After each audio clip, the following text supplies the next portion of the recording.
Hello, this is Jason Akers from the Self-Sufficient Gardener podcast with some more front porch reviews. Today up for review we've got one of my favorite books of all time, ever made, ever printed, and it's called Earth User's Guide to Permaculture. It's by Rosemary Morrow. There's a lot of information out there about permaculture now. There used to not be. There used to be, very limited sources, and the one people keep coming back to is Permaculture 1 by Bill Mollison. And I've skimmed through Permaculture 1, and I can't tell you whether that's a good book or bad book. All I can say is I'm working and reading it right now. It's a lot of information. It's a very thick book. But for the layman, for the user who wants to pick up a book and start permaculture today, it's probably not the best book. Just based on some of the things I've read in there, it's very highly technical, very highly theoretical. This book puts permaculture to practice. So I find in permaculture, and the reason I recommend this book so much, is in permaculture I find two things. There's two schools of thought. There's the theoretical side, where the people tell you all the stuff that should be possible and all the stuff you should be able to do, and they maybe have not tried it out that much, or maybe they can give you some examples, but it doesn't work everywhere. Then there's the people that want to tell you exactly what to do, down to the last minute detail for your climate, for your space. For instance, if I want to plant a raspberry bush, what's going to go good with raspberries? What's a good raspberry guild? How do I need to, do this or do this on my property? There's a book that will tell you how to do that, I'm sure. You can find one out there that will tell you, do this project, do this project, do this project. And like I said, on the other end, there's the theoretical side. It says, well, you should be able to do blah, blah, blah, blah, blah.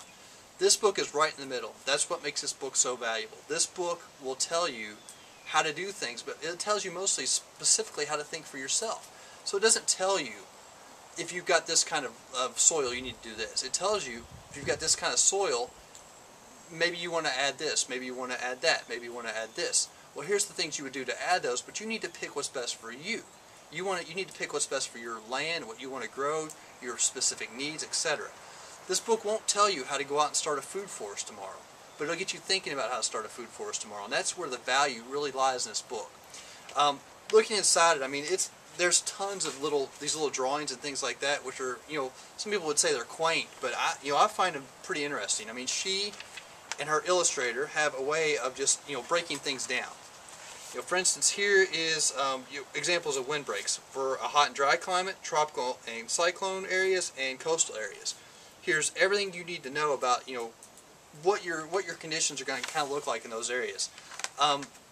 It's a typical permaculture book, as in she mostly follows, just the general permaculture rules. Some of the things that I agree with, some of the things I don't agree with, but that's fine. There's a section on themes. There's a section on applying permaculture and how to read your land. Like I said, she's not going to tell you the things you need to look for. She's going to tell you, when you look at your land, what do you see? What are you looking for? What are you trying to transform it into? So it's a pretty thick book. This book is one of my favorite books. I can't emphasize that enough. In fact, when I tried to find it for this review, my wife had actually hidden it away in a closet, and I panicked. I went into sheer panic mode because this book is so invaluable. If you're starting a new piece of land and you want to get into permaculture, I highly recommend you disregard the books with the theory and you disregard the books with the specifics, and you get into a book that's going to show you how to practice it, and practice it in a realistic manner, not in this pie-in-the-sky manner where, if everything was ideal, this is the property you'd pick out. Ideal is in, this is the property you have to work with, this is the book you should be working with.